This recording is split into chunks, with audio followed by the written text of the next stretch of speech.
Ese era el mensaje que el Señor estaba trayendo, ¿verdad? Ok. Entonces, yo quiero que, voy a tratar de hacerlo bastante, ¿verdad? Tratar que no lo imaginemos para que se nos haga más fácil. Imagínense eso mismo, un reino, un castillo, hay un castillo, una fortaleza, una ciudad. Entonces, llega este mensajero. Este mensajero dice que tiene una buena noticia. ¿Qué dijimos de esa buena noticia? ¿Qué fue lo que dijimos? Que para ver una buena noticia es porque hay algo, un escenario negativo, ¿no? Para alguien hay un escenario negativo. Si yo voy a donde ti te digo, te tengo una buena noticia, tú no esperas algo malo, tú esperas algo bueno. Así que hay un escenario en donde se está esperando algo, ¿verdad? Algo se está esperando. Entonces, si vienen estos mensajeros a darte una noticia de que es buena, pero te dicen, como Jesús hizo, arrepiéntanse. ¿Qué buena noticia es una donde se te dice que te arrepientas? ¿Cómo encaja eso? Porque encaja, lo que pasa es que quiero ver, ¿verdad? ¿Cómo nos encaja a nosotros?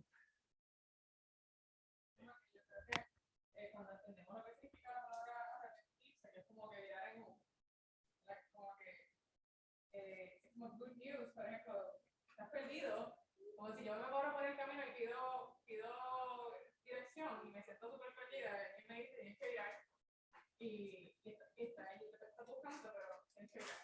Y es eso, si uno entiende lo que significa la palabra, pues es como que sí lo recibo como una buena noticia, porque como que lo que yo estoy buscando está en todo lo contrario. Tal vez no simplemente que tengo que, I just have to go back. Sí, sí. Les voy a dar un escenario físicamente más fácil. Imagínense que ustedes son, como algo bien parecido a lo que está pasando ahora, ustedes son prisioneros de otro reino. Eso es lo que está pasando. Ustedes son prisioneros de otro reino. Su rey no es el que los tiene cautivados. Su rey viene por ustedes. ¿Se entienden? Ustedes están cautivos en una ciudad. Y viene un mensajero y les dice, ¿verdad? En este caso, tiene que ser escondido, ¿verdad? Y le dice, te tengo buenas noticias. ¿Qué viene a tu mente? Si tú estás en cautiverio. Que viene a salvarte, ¿verdad? Que nos viene a salvar, nos viene a rescatar.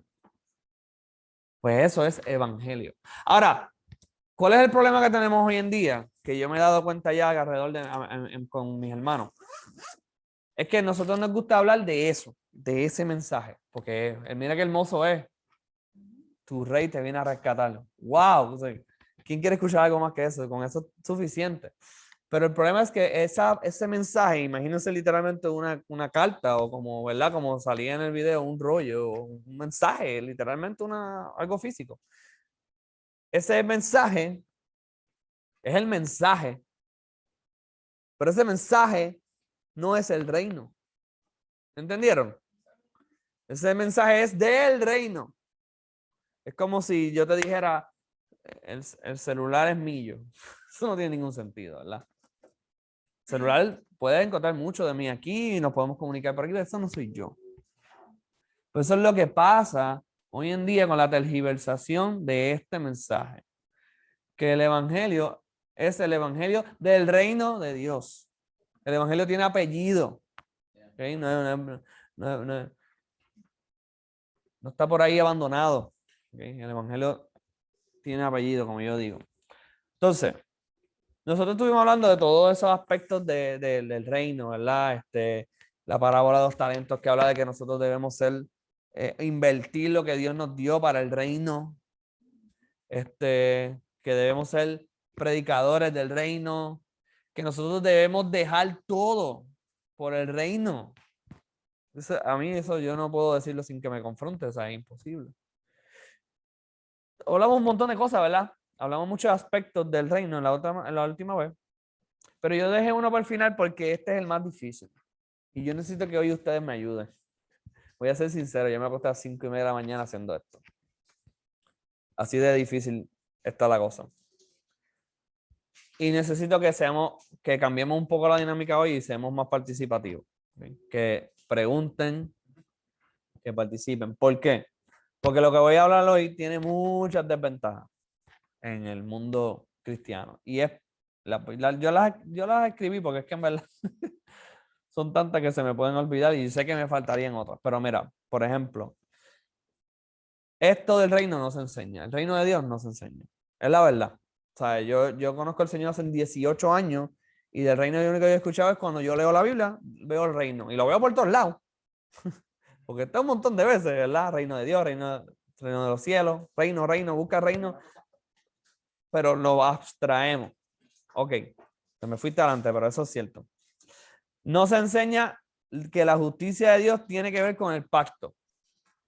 Y eso ya se complicó el tema, ¿bien? Pacto. Rayo mío, ¿cómo que pacto? No podemos hablar de eso hoy porque entonces llenaríamos 5 horas, pero quédense con eso, pacto. Pacto tiene que ver con Dios acercándose al hombre y entregándole una ley. ¿Okay? No se enseña que la ley y el pacto son inseparables. No se nos enseña la ley y cómo funciona. No se nos... se presupone que el reino es algo futuro nada más, futurista. Eso es otra cosa, otro problema que tengo aquí hoy, sobre todo. También se presupone que la venida, esa palabra venida del reino de los cielos, es un cielo platónico.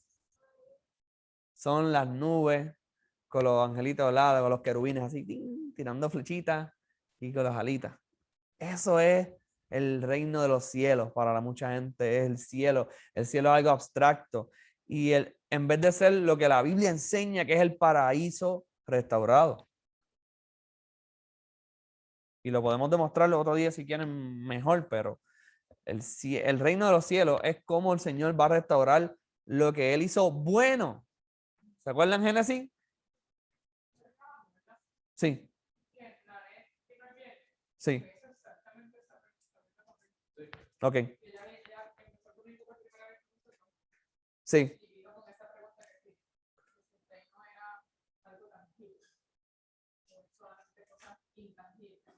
Y él da un ejemplo tan lindo porque ella dice literalmente que es Freemason, ¿no? Sí. Es un Freemason, ¿no? Ella. Y es como que Perdido. ella dice lo que Los masones. Sorry. Entonces ella dice que como que yo le hablo del reino y como algo tan intangible como que es no ¿entiendes? Y ella dice, es también tangible, o sea, me trajo esa pregunta y tuvimos una discusión bien linda, pero como que you're bringing the answer. Ok. Yo recuerdo que cuando ella hizo una de las preguntas, yo le decía, el reino de Dios tiene que ver con lo que Dios hizo desde el principio y se lo entregó al ser humano, a Adán, ¿verdad? Le entregó las llaves del reino. ¿Cuál era la llave del reino? Cuida el jardín, procréate, somete la naturaleza para la gloria del Señor, obviamente, ¿verdad? No estaba diciendo que la destruyera, estaba diciendo que hiciera buen uso de ella. Entonces, ¿qué pasó con eso? ¿Qué pasó con Adán? ¿Qué hizo Adán? Lo descuidó, ¿verdad? El pacto que Dios le dio, que fue bastante resumido y simple. Lo positivo era casi todo. Haz esto, crea, multiplícate, continúa el trabajo que te dejé en el jardín. Pues la única parte negativa era, pero no comas de este árbol. Vamos para el árbol, entonces. Vamos para el árbol encima. Pues al él hacer eso, entonces, básicamente entregó las llaves del reino que Dios le había dado. ¿Y cuáles eran esas llaves? Las llaves era la autoridad, ¿verdad? Básicamente se lo entregó ¿a quién? ¿A quién? A Satanás. Por eso cuando viene el segundo Adán, ¿quién es el segundo Adán? El segundo Adán viene ¿a qué? A recoger las llaves del reino otra vez. Así mismo lo dice. Y ¿se acuerdan? ¿Dónde cayó Adán? En el huerto. ¿Por qué? Porque allí fue tentado. ¿Dónde el Señor recupera las llaves del reino? Bueno, sí, en el desierto. En el desierto. ¿Cuándo fue qué? Tentado. Básicamente. O sea, básicamente el Señor nos estaba enseñando en todos los evangelios este proceso en donde yo estoy rehaciendo lo que ustedes no pueden hacer en Adán. Yo soy el nuevo Adán, ¿verdad?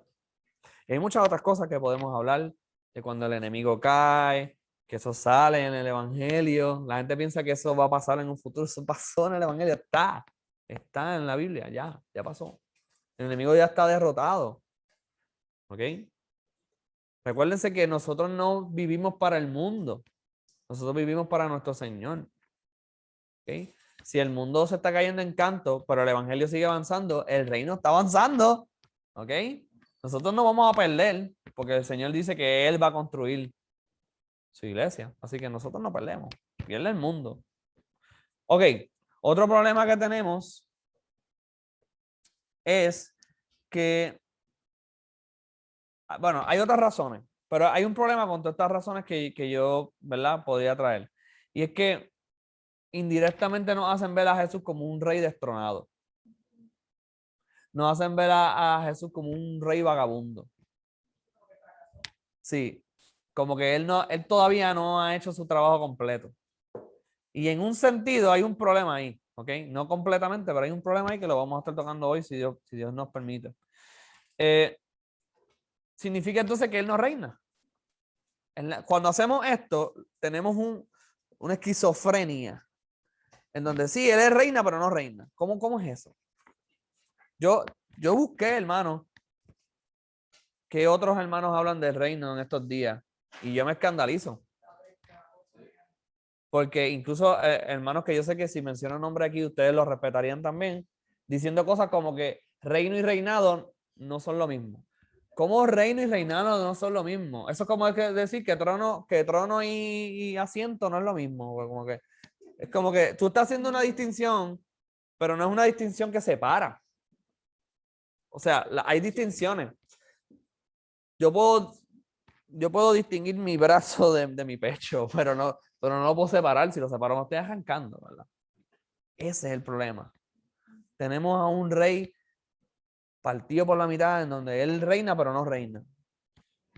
Esto habla de que es una ceguera espiritual, sobre todo en el sentido de doctrina, que según te enseñan los elementos del reino y del evangelio, así te sensibilizan, ¿verdad? Para poder discernir esas cosas. Bien, ¿verdad? Discernir también, ¿verdad? Puedes tener la condición, ¿verdad?, intelectual y textual para poder verlas. O en otras palabras, ¿no? Sneering of the image of God. Son cositas que hay que tener en cuenta. Si estas cosas se disciernen, si uno tiene el ojo para discernirlas.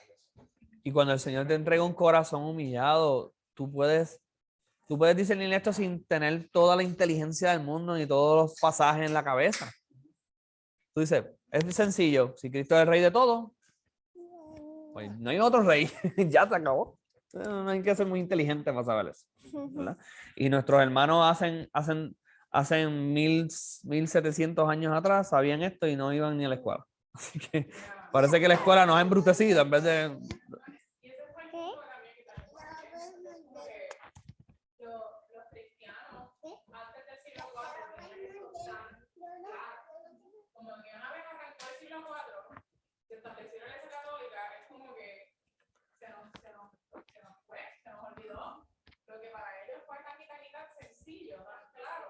Y todavía estamos con esos vestigios de la Iglesia Católica, ¿entiendes? Pero es como que literalmente antes del siglo IV, it was clear as day. Y de repente... Y nos sorprende entonces que haya una iglesia impotente con tanta gente que hay cristiana en este país, por ejemplo, y no mueven ni un bendito, no mueven nada. ¿No les sorprende? Pues claro, si Jesús no reina, Él es rey, pero no es rey. Él es rey en mi corazón. Y hasta ahí, de ahí no sale. Y no se lo muestra a nadie tampoco. La cosa, esa es la cosa, eso es lo que Jesús vino a hacer. El reino, como digo, no sé si fue Jesús, que el reino es visible, el reino es de acción. Eso fue lo que vino a hacer Jesús. Lo enterramos por otra vez todo. A Eso mismo. Literal. Enterramos la cruz con tu talento. Diach. Qué fuerte. Mantengamos a Cristo enterrado. Uy, uy, uy. Eso es el enemigo entonces del Señor. ¿Qué pasa cuando hacemos eso? Nosotros entonces tenemos una herramienta pagana, de hecho, una herramienta bien pagana. Los griegos usaban mucho lenguaje abstracto.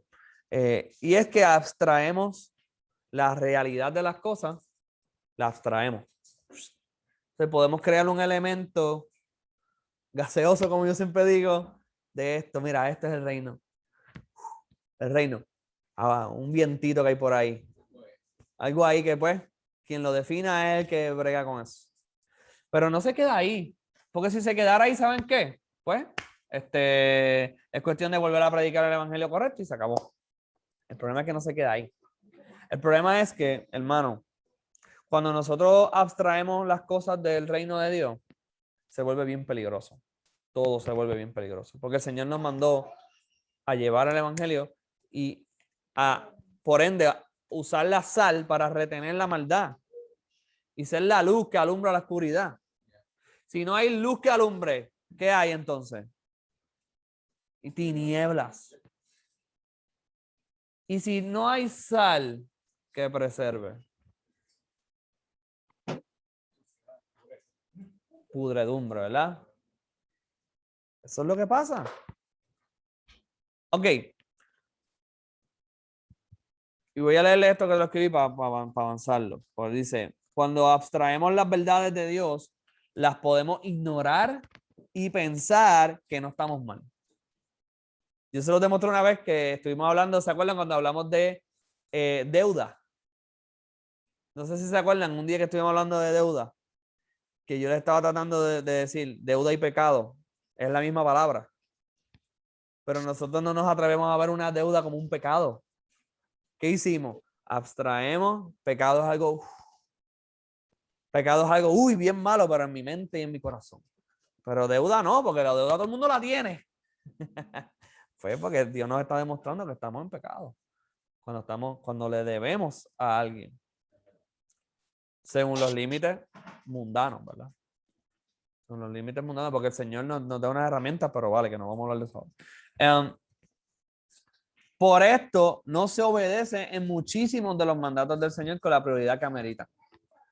También el abstraer la verdad del reino nos convertimos en cómplices del pecado. Cuando logramos ignorar finamente, como yo digo, finamente nuestras responsabilidades, permitimos que el mal se riegue. ¿Okay? Cuando nosotros ignoramos finamente lo que el Señor nos dice, finamente, básicamente lo que estamos haciendo es convertirnos en el enemigo, básicamente. ¿Okay? Dice que, yo escribí aquí que cuando decimos que Jesús tiene un reinado aparte de la justicia, que eso es lo que hacemos cuando abstraemos. Escuchen esto. Cuando nosotros abstraemos todo esto, podemos decir que reino y justicia, pues, las podemos tirar por ahí una cosa, tirar para allá la otra. Y no, como que no tiene mucho que ver la justicia con el reino. Por eso este conflicto que hay ahora de que si tú hablas de justicia social, ¡uy! Justicia social, reprende. Eso es diabólico, eso es malo.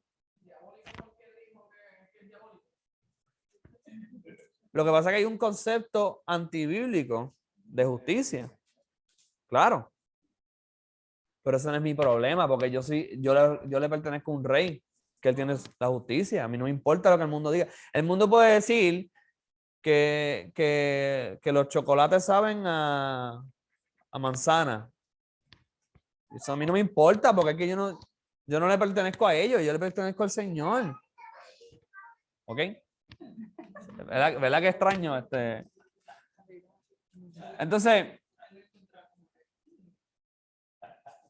cuando decimos que Jesús tiene un reinado aparte de la justicia, tanto en la tierra como en el cielo, podemos mirar para el lado frente a cualquier tipo de injusticia. Si la justicia es algo abstracto, es bien fácil pichar, como decimos aquí. Es que eso yo no lo encuentro tan malo. Miro para allá.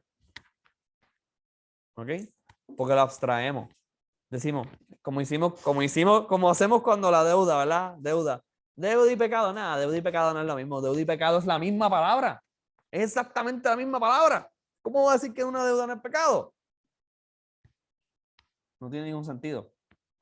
Entonces, así fue como muchos teólogos, hace varios siglos atrás, justificaban la esclavitud. Literalmente. Lo más triste de esto es haber leído un libro donde tú puedes encontrar porciones de predicaciones justificando con la Biblia masacrar a un montón de africanos. No solamente esclavizarlo, masacrarlo. Destruir naciones,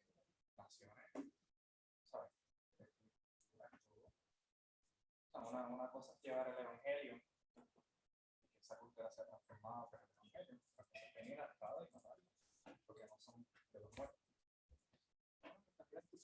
Mira, yo leí unas porciones de predicadores que todavía se citan,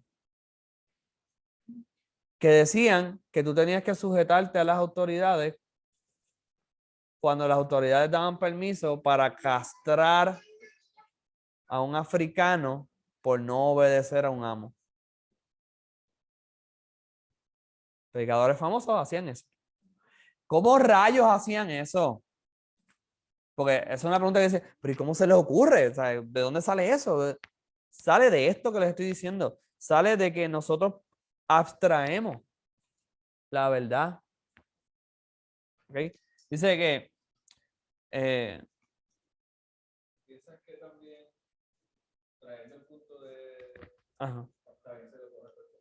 Está bien, está bien. Mira, decían que las autoridades eran el reino de la tierra. ¿Vieron? Escuchen eso. Si las autoridades, whatever that means, son el reino en la tierra, el reino de la tierra, o el reino terrenal, o el reino del mundo, whatever, entonces el reino de Dios es un reino que está por allá, con Platón, en las nubes, con los angelitos. Entonces, podemos justificar un montón de cosas. Podemos justificar la esclavitud. ¿Qué peor que eso? Dale. ¿Qué peor que eso? ¿Okay? Así es que se justifica la maldad. Cuando la luz y la sal no hacen su trabajo. Ok. Esa es la aclaración. Lo dijo que van a ser pisoteados. Si pierde la sal, eso es lo que estamos viendo. Eso es lo que estamos viviendo ahora mismo. Siendo pisoteados. La sal siendo pisoteada porque no sala. Por eso lloramos aquí intercediendo por nuestros hermanos, ¿verdad? Porque es triste que estemos en esta situación. Estaba pensando ahora como una analogía con la salida y decía que cuando uno hace lo que pero como el domingo pasado estaba aprendiendo con mucho amor a mis hermanos a cocinar sin sal, porque Yeah. no familia, no pueden comer sal. Y entonces pues se me hizo tan complejo, porque no tengo, ¿verdad?, el hábito. Pero estaba pensando en eso ahora, como la iglesia, porque ha perdido su sal, ha complicado tanto todo, buscando por dónde, como que, buscando por dónde salar, cuando es como que ya perdió su sal y lo que ha hecho es añadirle 300,000 cosas, intentando, porque it's not the same, nada, te lo digo ahí. Sí, porque la sal era para preservar sobre todo y para sanar heridas, para limpiar. La sal era un limpiador también. O sea, la sal era bien valiosa, pero eso se usaba de salario. O sea, se pagaba con ella. Ok, esa es la introducción. Ya, che. Es que de verdad esto es bien pesado lo que vamos a hablar hoy. Y tiene muchas cosas que nunca se hablan o se hablan, se patean. ¿Ok? Vamos a lo primero. Yo quiero aclararles a ustedes que este tema del juicio del reino, porque hoy vamos a hablar del juicio del reino, el juicio, hablamos de muchos aspectos, hoy vamos a hablar del juicio. Este juicio del reino debemos comprender claramente lo que hace nuestro Señor en su trono. ¿El Señor está dónde? Cuando ustedes te preguntan, ¿y dónde está Jesús? A la diestra de Dios Padre, ¿verdad? Eso es lo que rápido decimos. En su trono, ¿verdad? Entonces, debemos comprender que Él está sentado en su trono. Debemos comprender para qué es un trono y qué significa un estrado. ¿Ustedes saben lo que significa un estrado? Sí, pero en un trono, ¿qué tiene que ver eso con trono, estrado? Hoy en día, ¿qué significa un estrado? Dale, hoy en día. Sí, es verdad, es verdad, es verdad. Y donde nosotros, normalmente yo no voy a una casa y digo, préstame tu estrado, ¿verdad? ¿Dónde es que se usa este lenguaje hoy en día? En la corte. El estrado no es donde ponen al testigo. Exacto. ¿A los pies de quién? Del juez. Del juez. Está el juez, ¿verdad? El juez se sienta casi siempre en una loma allá arriba, yo no sé, en un trono. Y más abajo está el pedestal, donde van los pies, el estrado. Ahí van los acusados, los testigos, ¿verdad? Ahí se está dando el juicio. Eso es un estrado, hermano.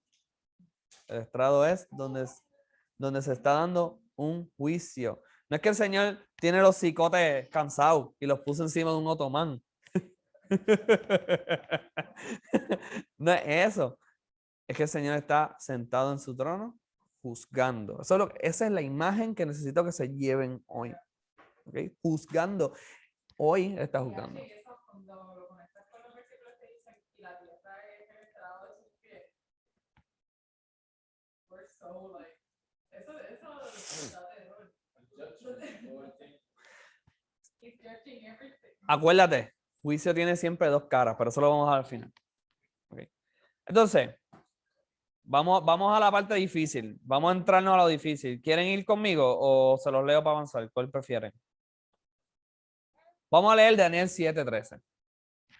Daniel 7:13 y 14. Vamos a leer Daniel, versículos 13 y 14. Se los digo porque no sé si es mejor que me sigan o si es mejor que yo siga para avanzar. No sé qué es mejor. Ok. Voy a leer Daniel 7:13. Escuchen bien, dice, proseguí mirando en las visiones nocturnas. Esto es Daniel, viendo una visión, ¿verdad? Por la noche, dice nocturna. Y he aquí con las nubes de los cielos venía uno como hijo de hombre. Y llegó hasta el anciano de días. Y lo hicieron acercarse ante él. Y le fue concedido señorío, gloria y reino, para que todos los pueblos, naciones y lenguas lo sirvan o le sirvieran. Su dominio es dominio eterno que nunca pasará y su reino uno que no será jamás destruido. ¿Cuándo es que se acaba el reino de Dios? Nunca. ¿Cuándo él empezó a reinar?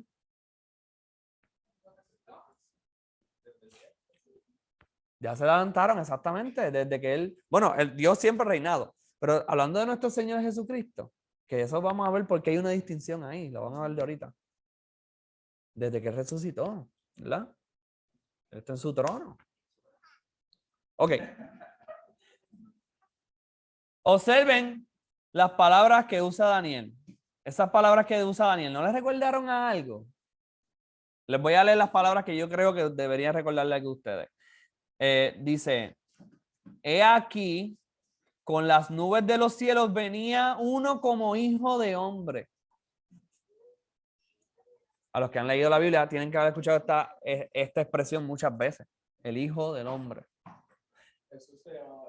Jesús mismo. Ese era su título preferido. Jesús usaba ese título. Y eso fue lo que empezó el cuestionamiento de los fariseos. Porque él decía, ¿cómo él se llama a sí mismo hijo del hombre? Porque es un título. Ok, ¿han escuchado eso anteriormente? Sí, hijo de hombre. ¿Qué le venía a su mente cuando Jesús decía que él era el hijo del hombre? Que era hijo de un humano. Al principio para mí eso era una cosa súper abstracta. A mí Daniel. No entendí nada. Se refería a Daniel. Se refería a Daniel. La visión que Normalmente cuando tú lees la Biblia por primera vez, que normalmente nos manda a leer casi siempre el Nuevo Testamento, y tú lees a Jesús diciendo, yo soy el hijo del hombre, tú dices, pues él es el hijo de José y María, Con un sentido más abstracto, ¿verdad? El hijo de la humanidad. o el hijo de la humanidad, puede ser, fue una expresión que dijo Daniel en las visiones que él tenía. pero es la visión que acabamos de leer. Venía uno como hijo de hombre. ¿Qué hizo ese personaje que vio Daniel en esa visión? Que de hecho está en las nubes. Daniel está viendo una visión en el cielo. ¿Ok? Pero no está viendo bien bestia, está viendo la figura de bestia. Sí, porque las bestias están antes. No, mijo, no me mandes para allá. Porque a mí me encanta eso. No es una bestia, es como Exactamente. La visión de Daniel es una visión bien extraña para nosotros hoy en día. Porque es una visión en donde Daniel está viendo un montón de cosas y una de las cosas que él está viendo antes de esto son unas bestias bien raras. Unas bestias apocalípticas, literalmente. Ay, bendito. Perdón. Cuando los demás hablen voy a tratar de callarme para que ellos escuchen bien. Ok, entonces.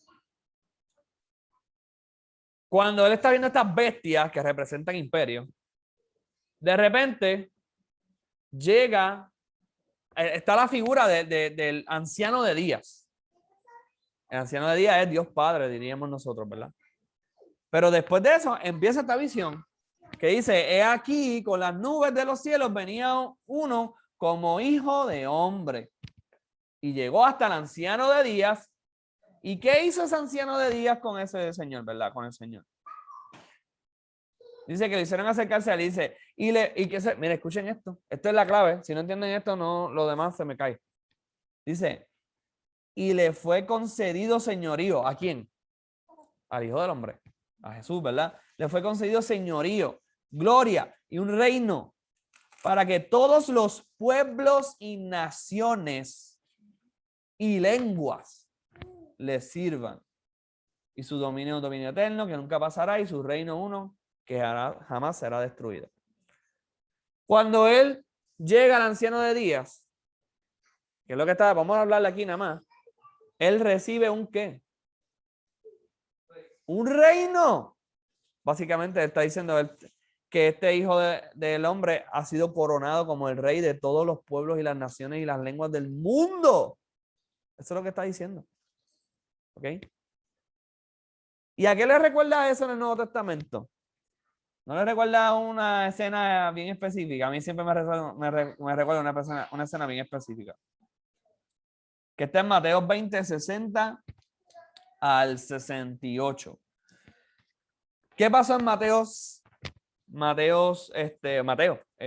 26, 60 al 68?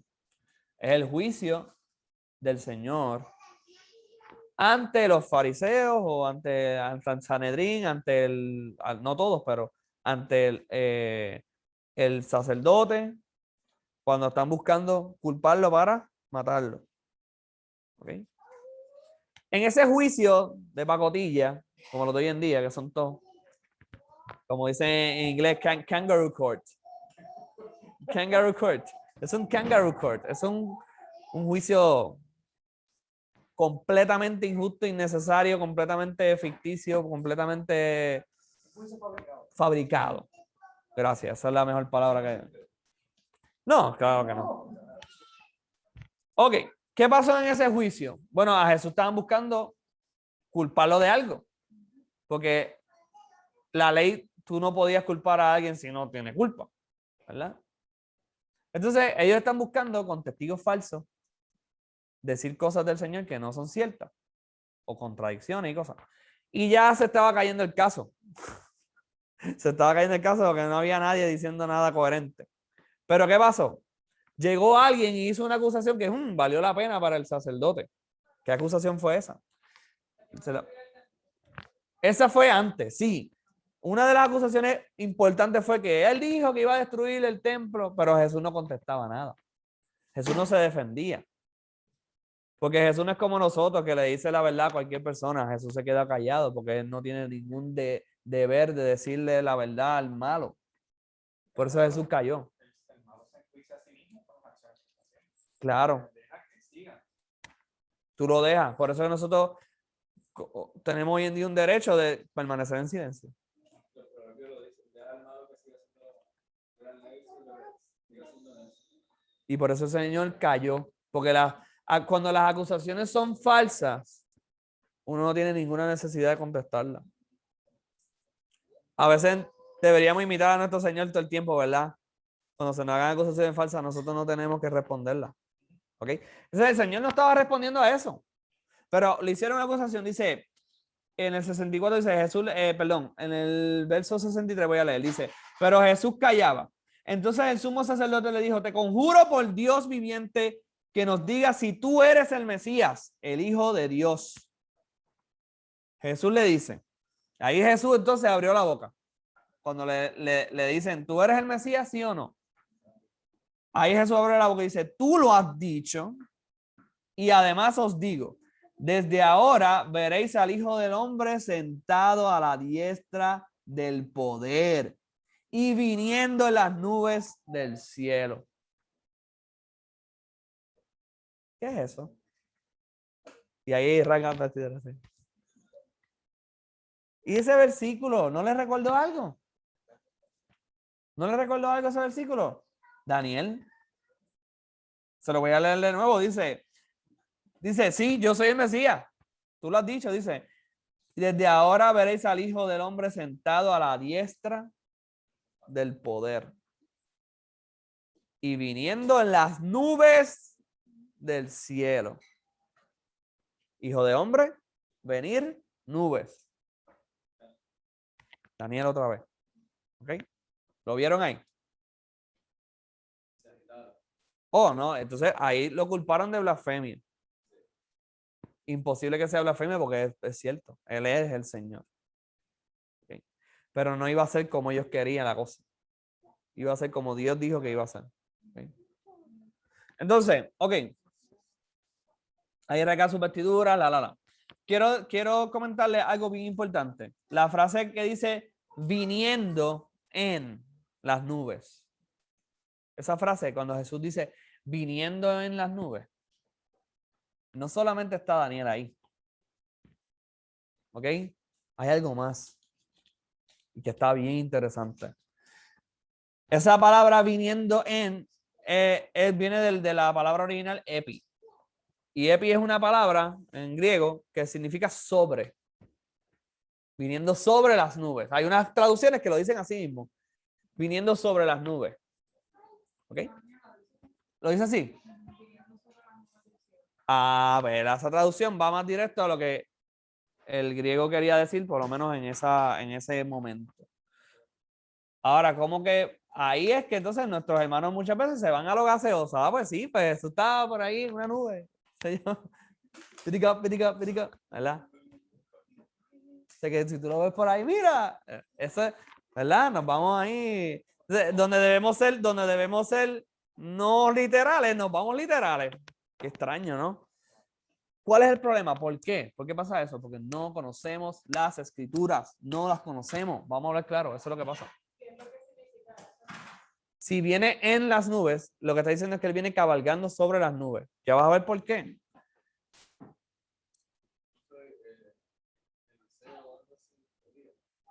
Isaías 19:1. Búsquelo, porque eso lo tienen que ver ustedes por ustedes mismos. Van a observar este texto a continuación y díganme la relación que tiene con lo que nosotros estamos diciendo ahora.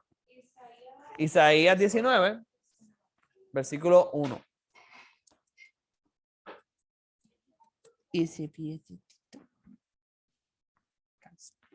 Isaías 19:1. Y vamos a leer hasta el 4 para adorar al Señor juntos. 19 del 1 al 4. ¿Alguien lo quiere leer? Cristina lo va a leer. Profecía sobre Cristo. He aquí que Jehová monta sobre una ligera nube y entrará en Egipto, y los ídolos de Egipto temblarán delante de él y desfallecerá el corazón de los egipcios dentro de ellos. Levantaré egipcios contra egipcios y cada uno peleará contra su hermano. cada uno contra su propio, ciudad contra ciudad y reino contra reino. El espíritu de Egipto permanecerá en medio de él, y destruiré su consejo, y preguntarán a sus imágenes, a sus hechiceros, a sus tentadores y a sus adivinos, y entregaré a Egipto en manos del Señor duro y rey violento se enseñoreará de ellos, dice el Señor Jehová de los ejércitos. Muy bien. ¿Vieron ahí de dónde viene cabalgar sobre una nube? Es una expresión idiomática, judía, que implica ¿qué? Voy a leérsela de nuevo. Carga de Egipto. Mira a Jehová cabalgando en nube, veloz, entra en Egipto, ante él se tambalean los ídolos de Egipto, el corazón de los egipcios se derrite en ellos. Incitaré a egipcio contra egipcio, cada uno peleará contra su hermano y cada uno contra su prójimo, ciudad contra ciudad y reino contra reino. Vean el 4, dice, entregaré a Egipto en manos de un amo cruel, un rey fiero los dominará, dice el soberano Jehová Sebaot. ¿Qué está pasando con Egipto en ese versículo? ¿Qué está pasando con Egipto en Isaías 19 del 1 al 4?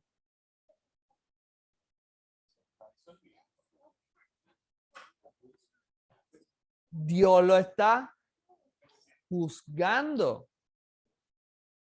Y el juicio es horrible. Dice que va a poner a pelear entre ellos. O sea que va a haber una guerra civil, diríamos hoy en día. Ahora, hay gente que es literalista en esa interpretación, porque como que literalmente Egipto va a tener, ¿sabes? Ese conflicto. Pero para mí, digo, no para mí, pero una posibilidad de interpretación es que Egipto estamos hablando de. O sea, todo lo que cargue con esa esencia, con esa forma de ser, ¿entiendes? No sé, porque para mí que es literal porque también habla de Etiopía, habla de Israel, de Damasco. Lo que Iván está diciendo, él tiene razón. Lo único que usamos una palabra a veces que la usamos mal no es que eso es la interpretación, es que eso es una posible aplicación. Una posible explicación. Claro. Y esa es una confusión que hay hoy en día, pero voy a tratar de dejarlo ahí. Guárdalo ahí para ahorita. ¿Ok? Sí está hablando de Egipto literalmente, ¿verdad? Y sí está diciendo que va a haber algo horrible. Y van a pelear entre ellos. Y dice, y les voy a dar un rey malo. Cuando Dios nos da un rey malo, ¿para qué? A juicio. ¿Ok? Y ahí hay otros juicios que están ahí, ¿verdad? En el versículo. Entonces, mira cómo empieza la expresión de que Dios va a venir a juzgar a Egipto, que es, de hecho, Egipto, nosotros lo asociamos hoy en día con un imperio completo, pero Egipto casi siempre se centra en una civilización que tiene algo en común, ¿verdad? El río, Nilo, o una ciudad específicamente, o whatever.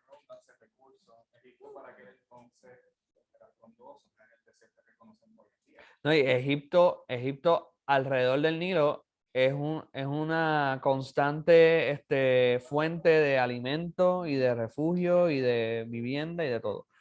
Así que Egipto estaba siendo juzgado por el Señor. ¿Y cómo empieza la expresión de que el Señor está juzgando a Egipto? Cabalgando en una nube. ¿De dónde el Señor se trajo esa expresión? ¿De dónde Daniel se saca esa expresión? O mejor dicho, Isaías. ¿Ven que la expresión cabalgando en una nube tiene que ver con juicio? Justicia, juicio, trono, rey. ¿Ven todos los conceptos? Observen bien, esta expresión de cabalgar en una nube tiene que ver con juicio. Este concepto de justicia, la justicia del rey es inescapable. Cuando los que juzgaron al Señor escucharon que Él vendría en las nubes del cielo, tenían todo esto que nosotros estamos hablando en mente. Tenían a Daniel, el anciano de día, ¿verdad? El hijo del hombre que llegaba al anciano de día, es coronado, es rey, pero también tenían en mente que cabalgar en una nube implicaba juicio. Un rey se sienta en su trono a juzgar. Hermano, cuando un rey no está en su trono, está en la cama o está de vacaciones, pero cuando está en su trono, él se sienta que le dan ¿qué? Le dan leyes para que las firme. ¿Ves? Está juzgando. Les traen casos, con Salomón, como estudiamos ya, y los reyes medievales también hacían esto, ¿sabes? Un trono es para eso. Un trono es para sentarse a que te saquen fotos. Un trono es para...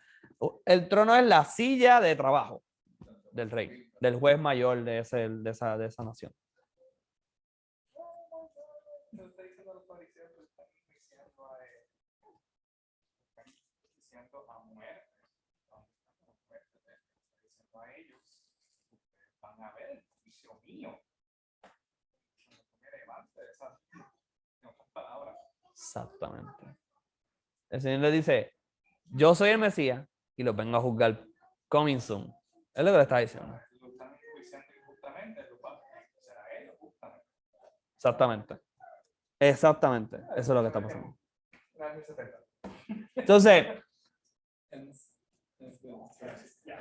cuando los que juzgaron al Señor escucharon esto, ¿verdad? De que venía la nube, pues tenían todo esto en mente. Esto está atado también a algo que ya mencionó ahorita Chris y que lo leímos también, y es la destrucción del templo. La destrucción del templo es parte de ese juicio. Por eso es lo que usaban de que, tú dijiste que ibas a destruir el templo y en 3 días lo ibas a reconstruir. Ahí hay una mezcla de cosas que está pasando. Pero hablando del juicio, está hablando de la destrucción del templo también. Okay. Hasta ahí. ¿Estamos bien? Ok. ¿Cuándo va a suceder esta venida en las nubes? Bueno, tenemos 2 conceptos que vamos a discutir. Y con esto terminamos. Tenemos que discutir Daniel 7, que es sentarse en su trono a juzgar, ¿verdad? Y también tenemos que enfrentar la expresión de juicio a una ciudad. Porque cuando él va a juzgar a Egipto, él está juzgando una ciudad, una civilización, una nación. ¿Ok? Así que ese lenguaje bíblico de juzgar viene de ahí. ¿Okay?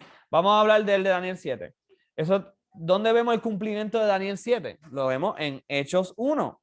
Y se lo voy a leer rápido. En Hechos 1 está desde el versículo 6 hasta el 11. Pero ahí es cuando el Señor resucita. Y después de resucitar, ¿qué hizo el Señor? Ascendió. Miren la expresión. Miren la expresión. Versículo 7. Dije, no, pero perdón, voy para atrás. Versículo 6.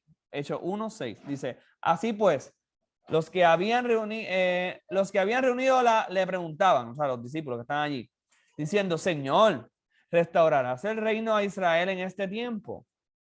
Les dijo, no os toca a vosotros saber los tiempos, cronos, o las épocas, kairos, que el Padre puso en su sola potestad. Hasta ahí les voy a explicar rápido. Los discípulos están preguntando, ahora es que tú vas a restaurar el reino a Israel. Y le dice, a usted no les toca saber ni el tiempo en un sentido de intervalos de tiempo, ni les toca saber tampoco las sazones del tiempo, o la temporada, o la espera. Eso no les toca a ustedes saber. A ustedes no les toca saber los detalles específicos de estas cosas. Básicamente el Señor le dice, eso es propiedad privada de Dios. Porque él le está diciendo, eso el Padre lo puso en su sola potestad. Hasta ahí nosotros vemos un montón de problemas que tenemos en la iglesia hoy en día, que la gente está pendiente a cuál es el tiempo, el momento, la época, la sazón, el momento de que el Señor va a hacer X y Y cosas. El Señor te está diciendo, eso no te toca a ti saberlo, eso le pertenece ¿a quién? Al Padre. ¿Ok? Pero se lo está diciendo a los discípulos, no se lo está diciendo a nosotros. Está bien. Vamos a ver si es verdad. Dice, pero recibiréis poder. Mira esto. El Señor hace una coma y dice, pero recibiréis poder cuando venga sobre vosotros el Espíritu Santo y me seréis testigos en Jerusalén, en toda Judea y Samaria y hasta lo último de la tierra. Y dicho esto, fue alzado y viéndolo ellos en una nube, lo ocultó de sus ojos. ¿Vieron la nube ahí? Daniel 7, visto desde abajo. El Señor se va hacia arriba. Daniel lo vio desde arriba. Él llegando a ser entronado. Este es el momento en que el Señor es coronado. O sea, se siente en su trono. ¿No? Él ya era rey. Pero ahí se está sentando ¿dónde? En su trono. ¿A qué? ¿Qué se hace un trono? No es sacarse fotos, es juzgar. ¿Verdad? Y mirando fijamente, sí, porque uno tiene en la mente las pinturas de los reyes en sus tronos, pues porque imagínate. ¿Verdad? Ahí, en los tronos, ¿eh? No es para sacarse fotos los tronos. No es para el selfie, no. El trono es para trabajar. Exacto. Sorry, se me olvidó esa imagen explicarla. Mirando fijamente al cielo, mientras él se iba, se presentaron dos varones con vestiduras blancas y le dijeron, ¿por qué estás mirando al cielo? ¿Por qué estás mirando al cielo? Este Jesús que fue tomado de vosotros al cielo, así vendrá como lo contemplaste yendo al cielo. Pero espérate, hay una situación aquí. Ahí cuando dice que él vendrá igual, ¿cómo se fue? En una nube. ¿Cómo él va a venir? ¿Y para qué él viene en una nube? A juzgar, cabalgando como Egipto. ¿Ok? Ok. Entonces, la nube es un lenguaje de juicio. Puede ser, no sé. We don't care. Por mí puede venir en un Mercedes si le da la gana.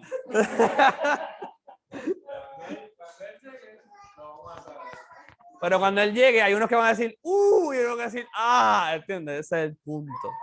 Eso es lo que importa. Estoy a punto de terminar, ¿ok?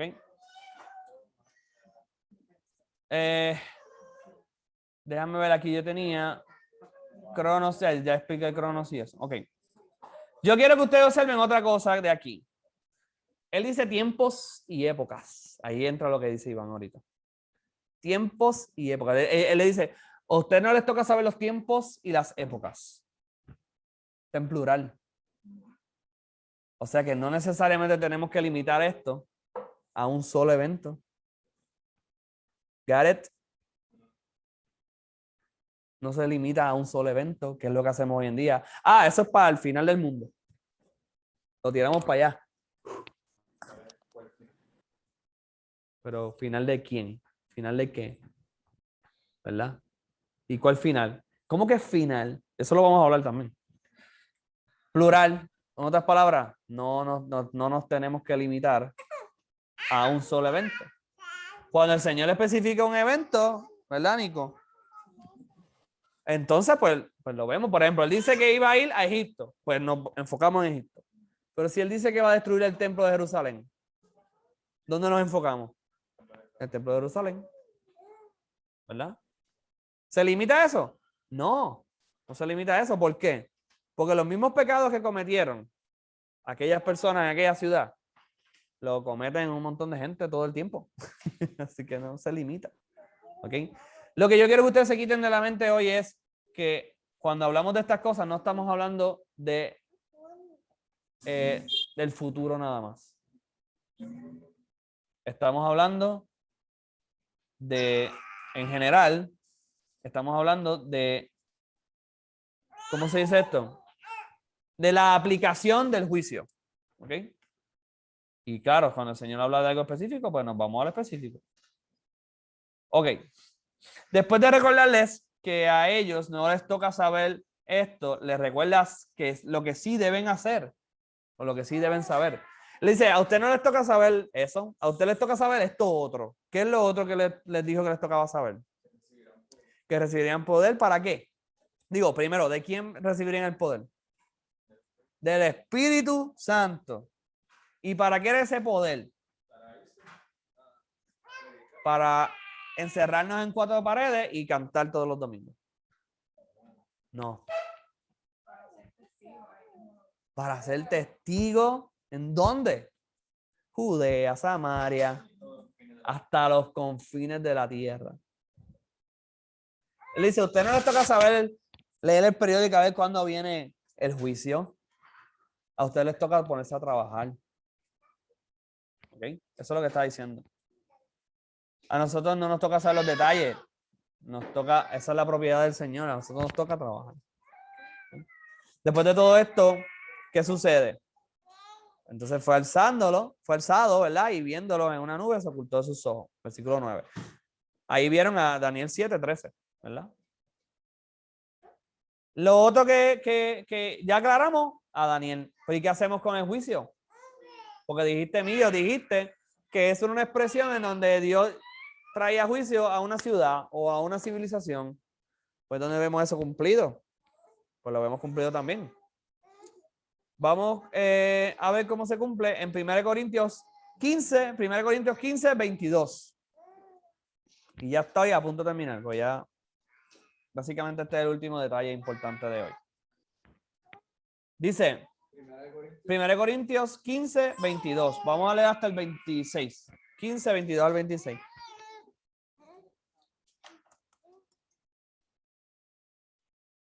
Dice, porque así como en el Adán todos mueren, así también en el Mesías todos serán vivificados. Ahí vieron el evangelio, ¿verdad? Pero cada uno en su orden. El Mesías, que es las primicias. Luego, los que son del Mesías en su venida. Luego, el fin. Mira, venida y fin no necesariamente es lo mismo. ¿Qué es el fin? Cuando entregue el reino al Dios y Padre, cuando suprima todo imperio y toda autoridad y poder, porque es necesario que Él reine hasta que ponga a todos sus enemigos por estrado de sus pies, por debajo de sus pies. Y el postrer enemigo, ¿cuál es el último enemigo? ¿Cuál es? ¿Cómo se llama? La muerte. ¿Se acuerdan que yo les dije a ustedes que el reino era algo que se expandía? ¿Se acuerdan que de eso trata la parábola de la semilla de mostaza? De la levadura. Y algo que no les dije, que está en Daniel también, es la montaña, que primero es una roca que destruye todos los reinos. Esa roca se convierte en una montaña que llena todo el mundo. Esa es la semilla de mostaza que se siembra. 12 discipulitos, bueno, 11, porque aquel se suicidó. Y se creció y creció y creció y creció. Ese es el reino va creciendo. ¿Y qué va sucediendo mientras va creciendo ese reino? Pues muchas cosas, pero hablando de lo de hoy, dice que él va poniendo, dice, cuando suprima todo imperio y toda autoridad y poder, porque es necesario que él reine hasta que ponga a todos sus enemigos debajo de sus pies. ¿Qué está haciendo el Señor mientras el reino va creciendo? Poniendo a todos los enemigos de él por su estrado, los va juzgando. Hasta que quede ¿cuál? ¿Cuál es el último enemigo? La muerte. La muerte es un enemigo en la Biblia. La muerte es un enemigo para el cristiano. La muerte es un enemigo en la Biblia. La muerte no es nuestro amigo. Eso es pagano platonismo de que es mejor morirse y por eso es que los paganos se suicidaban. Cuando las cosas le iban mal, se petaban una cuchilla o se bebían un tónico y vámonos que es tarde. Esa era la cultura clásica. ¿Okay? Eso es lo que se hacía, porque ellos veían el mundo como que lo físico es malo, por ende, vámonos de aquí. No. La muerte es un enemigo y Cristo la venció. Pero él está pasando todos los enemigos primero, hay una fila de enemigos hasta que el último sea la muerte. Eso significa que de ahí en adelante no va a haber más muerte. Es lo que está diciendo el Señor. Va a llegar un día en que no va a haber más muerte. ¿Ok? Pero mientras tanto, ¿qué hace el Señor? ¿Solamente en nuestros corazones? No, Él está reinando. También Él menciona una distinción de venida y fin. ¿Ok? La palabra venida, esto está brutal. La palabra venida viene de la palabra en griego parusía. ¿Y qué es la parusía? La parusía era, no sé si a ustedes les gustan las películas antiguas, pero no sé si vieron, por ejemplo, Gladiator, es una película bien buena que es de un emperador romano y gladiadores y eso. Hay una parte que el emperador nuevo llega a la ciudad. ¿Cómo lo recibe el pueblo? Lo recibe en una parada, ¿verdad? Y bombo y platillo y trompeta y como si fuera una celebración. El pueblo, escuchen, esto es así, esto es lo que significa parucía. Venida, perdón, sí, venida. ¿Okay? Venida es parucía. Venida era literalmente salir a recibir al rey. Salir a recibir al rey. Hacía una parada donde se recibía al rey. Esa es venida. Pero venida y fin no es lo mismo. Y ahí lo vimos la distinción. Venida era eso, recibir al rey. En juicio, cuando el Señor juzgue a nuestros enemigos, nosotros estamos recibiendo a Él. Cuando el Señor hace su obra, estamos viéndolo a Él, juzgando, haciendo las cosas. Y la palabra fin es diferente. La palabra fin no es que se acabó algo. La palabra fin no es el límite de algo, necesariamente. No, es telos. Telos es de propósito. Al propósito. Por eso Eclesiastes dice, el fin del hombre es temer al Señor y obedecer su mandamiento. Él no está diciendo que el fin es la muerte, está diciendo su propósito. Exactamente. El fin es el propósito. O sea que en otras palabras, luego el fin, el cumplimiento del porqué. O sea, no es, ¿por qué digo esto? Además de que está ahí, lo acabamos de leer. Lo estoy trayendo porque la visión del fin que hay en los hermanos hoy en día es que esto va a explotar en 20,000 cantos. Que Dios va a deshacer todo. Y... No, el Padre creó todo y dijo que era bueno. Jesús no vino a destruir las obras del Padre. Jesús vino a destruir las obras del enemigo. Y Él va a restaurar todas las cosas, como dice Colosenses 1:20, en sí. La persona dice como que estoy haciendo todas las cosas nuevas. No dice como que la voy a hacer nueva. Como que ya empecé. Exactamente, Él está en su trono haciendo esto nuevo. Nosotros lo vemos negativo ahora porque estamos en una situación mala. El reino no depende de eso. El reino ha seguido avanzando desde el primer día. ¿Ok? Ya estoy terminando. Bendito. Yo sabía que esto iba a ser pesado, por eso hice todo disclaimer. Ya hice lo de telos, ¿verdad? Telos no es fin. Telos tiene que ver con la finalidad de algo, el cumplimiento, el propósito. Por esto es que después de haber puesto a todos sus enemigos por estado de sus pies, entonces el Hijo devuelve, entrega el reino al Padre. Por eso es que dice que en ese versículo que leímos, el Señor, esto es lo que está sucediendo. El Señor está sentado en su trono ahora mismo haciendo todo esto. Pero cuando se acabe y Él venza la muerte, ¿qué Él va a hacer? Le va a entregar de vuelta el reinado al Padre. Por eso es que en Daniel 7, el Padre, cuando el Hijo del Hombre sube, Él le entrega, vamos a ponerlo físico, le entrega la corona. Se sienta en el trono el Señor y empieza a hacer todo lo que está haciendo ahora mismo también. Cuando todo acabe, que Él venza la muerte, el último enemigo, ¿qué Él va a hacer? Él le va a devolver la corona al Padre. Eso está ahí, hermano. Yo no me lo estoy inventando, léanlo. Mira, 1 Corintios 15, 22 al 26. Está ahí. ¿Por qué nos pasa por la cara y no lo vemos? Pero yo les voy a dar un versículo mejor. Y con este terminamos. Este es el versículo más citado de toda la Biblia. De todo el Nuevo Testamento. Salmo 110, versículo 1. Dice: Oráculo de Jehová, mi Señor, siéntate a mi diestra hasta que ponga a tus enemigos por estrado de tus pies. Jehová enviará desde Sión la vara de tu poder, domina en medio de tus enemigos. ¿Ves? Él es rey. Que otra vez dice el Señor, lo dice al Señor. Exacto, es eso, exacto. Está viendo la Trinidad conversando. Que el argumento de los apóstoles en el Nuevo Testamento era que ese versículo no se refería a David. ¿Ok? Exactamente. Pues David sabía quién era el rey. De hecho, todo esto del reino empezamos con un versículo que David mismo dice eso mismo. Dice, tú eres rey sobre todo. Ese es el Salmo 110, unido. Ese es el versículo que más se cita en el Nuevo Testamento.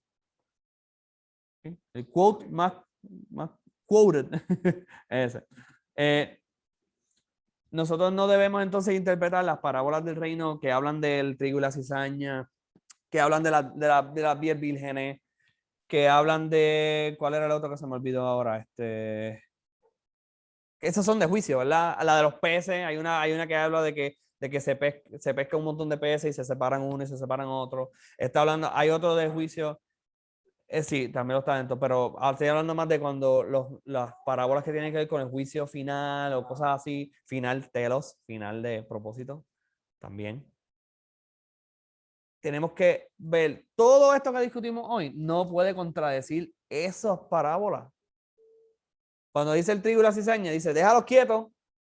Al trigo y la cizaña, déjalos quietos. No los cortes. Deja que todo florezca, dé fruto. Cuando dé fruto, tú sabes cuál es cuál. Y ahí tú separas. Ahí separan los siervos del Señor, dice que son los ángeles, ¿verdad? Que va a separar. Esto es algo que siempre está pasando, hermano. El reino de Dios tiene que convivir con la cizaña. Eventos como los que estamos viviendo ahora. Están separando el trigo de la cizaña. Literalmente, Dios hace ese trabajo. ¿Ok? Entonces, todo eso pasa que no lo vamos a leer hoy porque si no, imagínense, se nos iría una hora más, pero todo eso y ya terminé, todos los pasajes bíblicos que tienen que ver con las parábolas relacionadas al trigo y la cizaña, al juicio final, a las ovejas versus las cabras, o sea que hay una parte que el Señor lo dice, ¿verdad? En Mateo 25, pone las cabras a su derecha y digo, las cabras a la izquierda y las ovejas a la derecha. Esa separación, ese juicio, no podemos ver eso despegado de lo que ya sabemos, que conocimos hoy. ¿Okay? Y por lo menos hasta hoy terminamos lo que es el juicio, que es la parte más compleja de hablar del reino. Lo otro es más sencillo porque son cosas bien prácticas, ¿verdad? Esta es la parte que suena más abstracta, pero el juicio y las nubes y toda esta cuestión que ya sabemos de qué se trata, ¿verdad? Es el Señor juzgándolo todo. ¿Okay? Él no a nosotros se nos pueden escapar muchas cosas, pero Él no. Amén.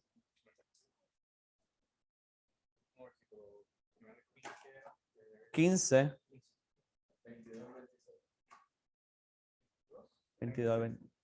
22, te digo ahora.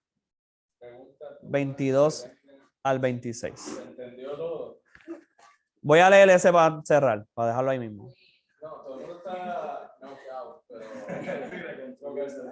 Porque, escuchen esto, a Pablo diciendo en 1 Corintios 15, dice, porque así como en el Adán todos mueren, así también en el Mesías todos serán vivificados. El Evangelio, ¿verdad? Pero cada uno en su orden. El Mesías, que es las primicias, ¿verdad? Primero, luego los que son del Mesías en su venida. Y luego el fin, cuando entregue el reino al Dios Padre y Padre, cuando suprima todo imperio y toda autoridad y poder, porque es necesario que Él reine hasta que ponga a todos sus enemigos bajo sus pies. Y el postrer enemigo en ser destruido es la muerte. Es la muerte. Así que eso es una cita directa de Salmo 110. Literalmente dice, el Señor, siéntate a mi diestra hasta que ponga a tus enemigos por estrado de tus pies. Así que el Señor está en su trono sentado, juzgándolo todo, hasta que Él venza al último enemigo, que es la muerte. ¿Okay? Eso es lo que debemos por lo menos comprender hoy. Y es inescapable, hermano. No es futuro. No es que Él va a ser un rey un día para empezar a hacer esto. Él lo está haciendo ya. Eso es lo más importante. Y ahí entonces entra, ¿verdad? Las parábolas del reino, porque todas son del reino, estamos hablando del reino, del crecimiento que no tiene fin. Hermano, no puede ser que el reino de Dios sea algo que progresa, se corta, se chava, se va al desperdicio, se pierde, se daña, para volver a empezar. Si dice que no va a tener fin. Si dice que ya Él es rey. Si dice que es algo que se expande.